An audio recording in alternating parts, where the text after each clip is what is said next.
Hi, I'm John Braheny, and I am the author of The Craft and Business of Songwriting. This is it right here, my baby.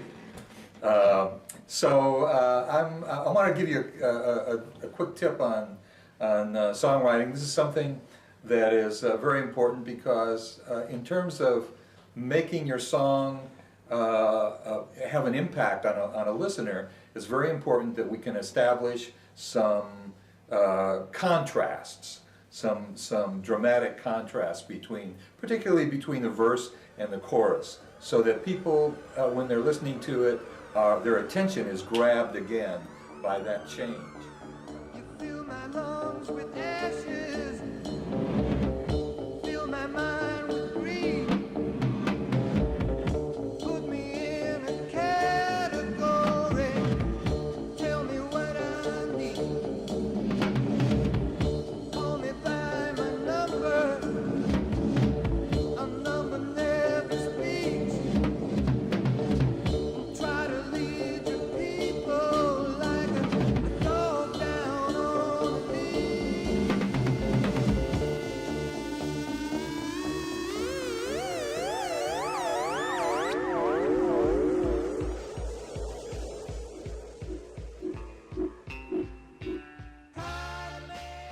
Hey everybody, welcome aboard. Psychedelic here. Before we begin on the formal video of the Acid Archive Diaries, I'd like to quickly announce that Astral Yacht has landed. In case you've been living under a rock, this has happened. Been kind of promoting it lately. And only 3 copies left. Just kidding. They just pulled 3 from the other room.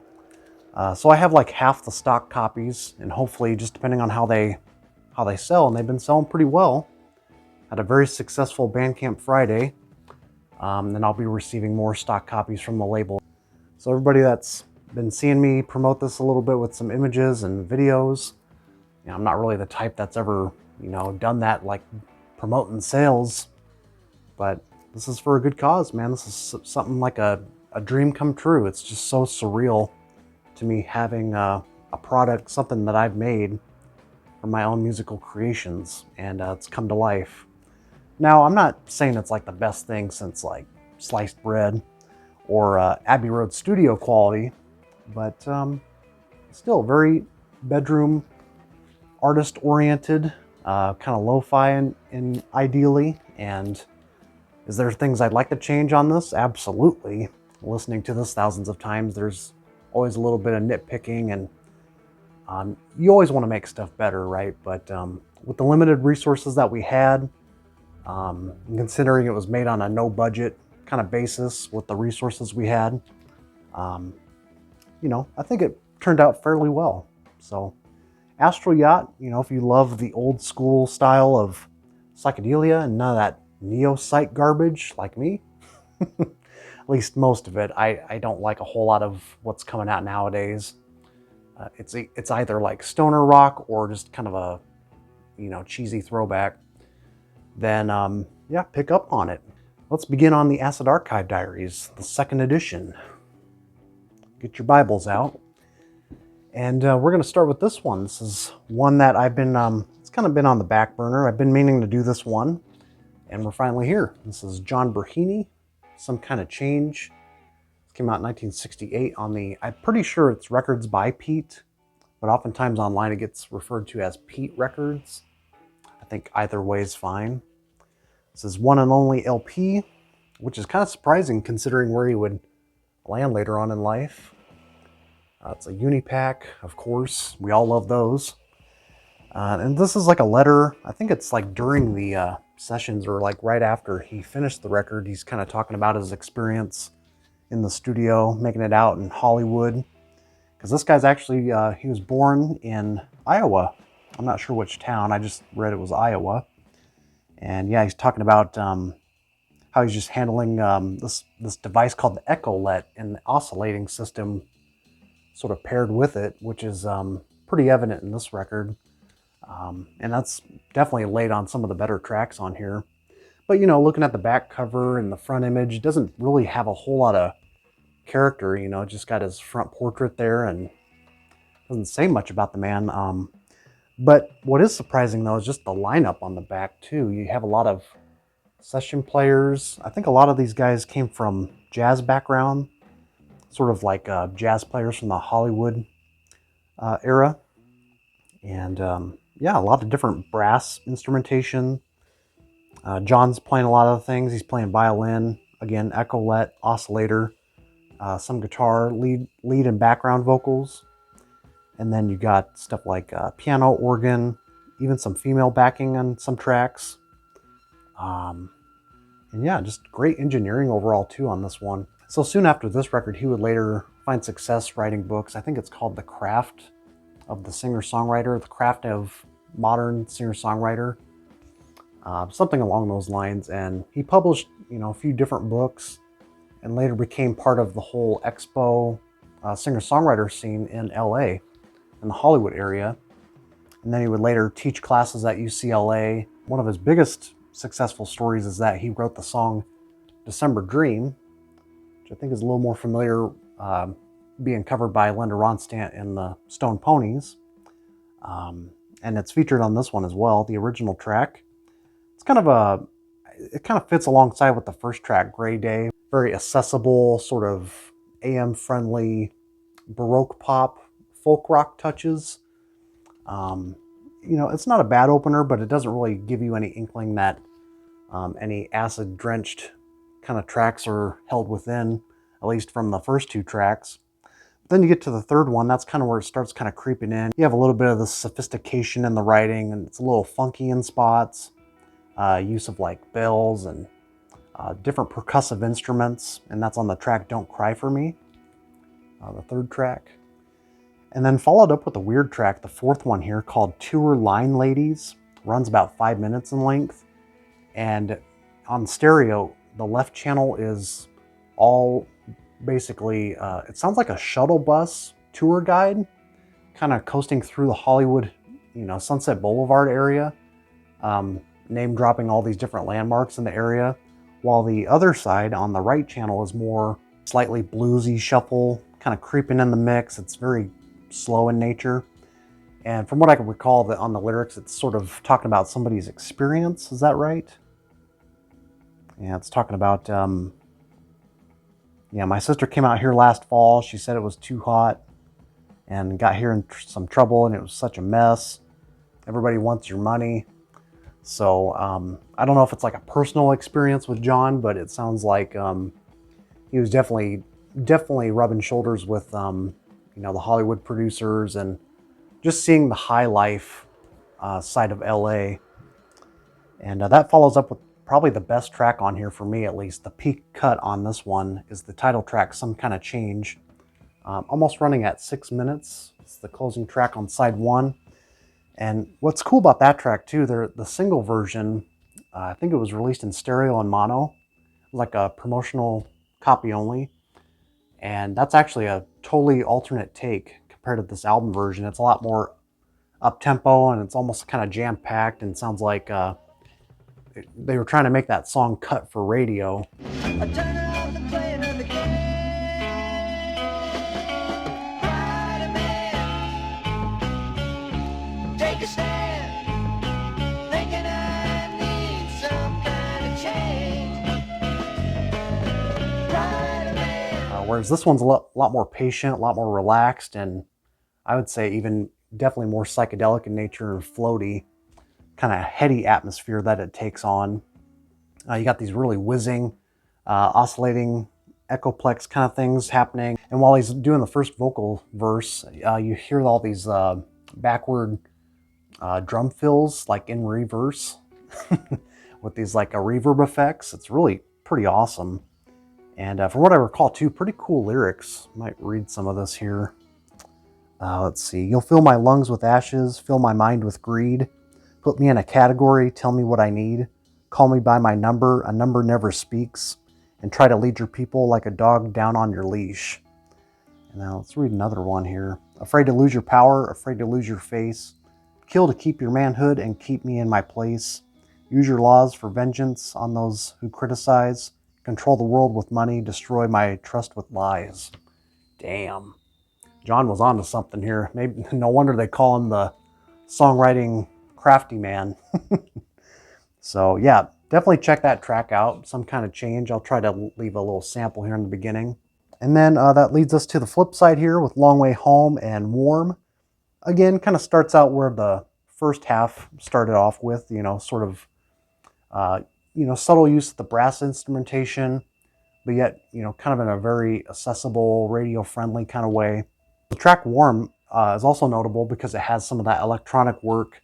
And at first it sounds like crickets when you hear that first, you hear his first vocal take.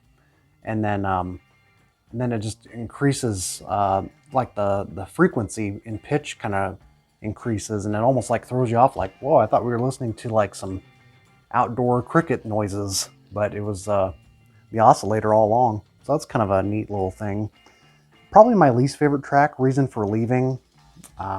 Just didn't leave any lasting impact for me. It's just kind of like almost feels like a filler track.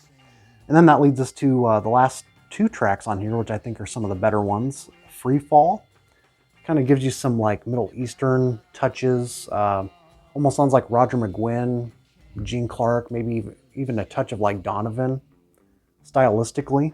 And it's got some great violin playing. Must have been done by John himself, because I don't see any other violin players. Sounds like it's very kind of moody, kind of rampant. Sounds like he's in a hurry to get this out. And I think that was also released as a single, as well as Long Way Home. And then that concludes us with a 9-minute cut called Silver Chord. Definitely one of the more headier moments. It's all instrumental. And I think it's just basically a free-form kind of jam. There doesn't seem to be a very precise direction that they fall into. It's just kind of going with the vibe and seeing where the oscillator goes. And that's the very prominent oscillator, Moog synthesizer, whatever he's using. It's very prominent in that track. And then some, of course, great guitar playing as well. I think I used to love this record a lot more when I first picked it up. It just kind of like excited me to, discover something like this out there, because I thought I just went all across the board trying to discover that broad streak of, sort of deep cut singer-songwriters, but backed with psychedelic in nature. But when I listen to it nowadays, I feel like the strong tracks are very strong. I mean, the heights of these tracks are on another level. I'd say, Some Kind of Change, Free Fall, and I'd probably throw Don't Cry For Me in there maybe. Silver Chord's great too. But the more I listen to it, it's probably not as like interesting to me, but it's definitely worth keeping in the collection for these tracks. Get a little shot here of the Unipack one more time. And this was also released earlier this year on Riding Easy Records, which is kind of strange to me because it's like they seem to be a little more into the whole stoner, heavy psych revival kind of stuff. And if anything from the past, it's a lot more of the hard rock kind of titles. And this one doesn't really have any of those characteristics. So it's kind of interesting to me. So in that case, I guess a lot of people aren't scooping it up because of that. Maybe just because people had the wrong interpretation of what this could be. The people that are following like the newsletter and stuff. So definitely pick some copies up. I think they're only selling for like $10 on Discogs. So definitely worth your time scooping it up. And with that said, I'll share the label here, and then we'll get on to see what the piece of scripture has to say. And this is also on the same label that is shared with Passing Clouds, their album Hawks and Doves. I might prefer that one over this one. I'd rather listen to that one a little more. But in general, this is a pretty small label, even though they were based in the Los Angeles, Hollywood area. I think a lot of them were just a lot of folkies, though, a lot of folk singer-songwriter types. So kind of an interesting label to look into. Now let's pull up the page. I think I bookmarked it. Yes. Okay, let's see what it has to say. This is by Aaron Malinsky. Let's see, John Braheny, Los Angeles, California. Some Kind of Change, 1968. It's gatefold, and at this point it gets the 1 rarity, but I'd probably rank it at a 2 rating, to be honest. I mean, you see copies going for over $100 now. And I was fortunate. I mean, it was pretty obscure when I picked it up too, but I found a deal for like, I think it was $60. So yeah, it's a pretty elusive title. Let's see what it says here. Braheny is remembered mostly as the writer of the Stone Ponies' December Dream, but his talent ran much deeper than that, and this is a great album worth of rediscovery. About half of the songs are excellent laid-back rural folk rockers, including December Dream and the sublime Gray Day. The rest of the album is experimental, highlighted by the electronics on the title track and the long freeform instrumental that closes side 2. Though marred with a 6-minute track mixed below a monologue from an LA tour bus driver, mildly interesting on first listen, highly irritating thereafter, I can kind of get down with that. This album is near the top of the psychedelic singer-songwriter heap. And again, that was Aaron Malinsky. Yeah, I can side with all that. Yeah, that tour guide trippiness, I don't know what's going on there, but it was probably a cool idea at first, but once you re-listen to it a few times, it's kind of like, okay, we get the shtick. Let's just hop to that awesome title track. So, yeah, John Braheny, he's got an interesting background, and there's some interviews of him online as well. If you're interested in a little bit of his background, like I said, he was an educator, songwriter, sort of in the crafting world of trying to aspire to different songwriters in the LA scene at the time, and it's kind of strange he only had one record, and it just became so obscure you would think he'd have a few more under his belt, but that does not appear to be the case. So John Braheny, Some Kind of Change. Check it out if you haven't heard it. The reissue is super cheap. And with that said, we'll see you on the next one. I'll probably talk about Astral Yacht pretty soon as well. Giving a little backstory on this, how he made it, how the origins came about, and I definitely have some local stuff to touch up on, and I think I'm waiting for one more online. I gotta kind of wait for a stack coming in, and then yeah, so we're all caught up. Although I do need to listen to some of those records I talked about when I kind of hinted towards doing another label spotlight. Just been kind of busy lately and haven't really gotten around to it. I said I'd do it in the fall, but we'll see kind of where it lands. Hopefully this month or sometime in November. We'll just have to see. But thanks for watching, and we will see you soon.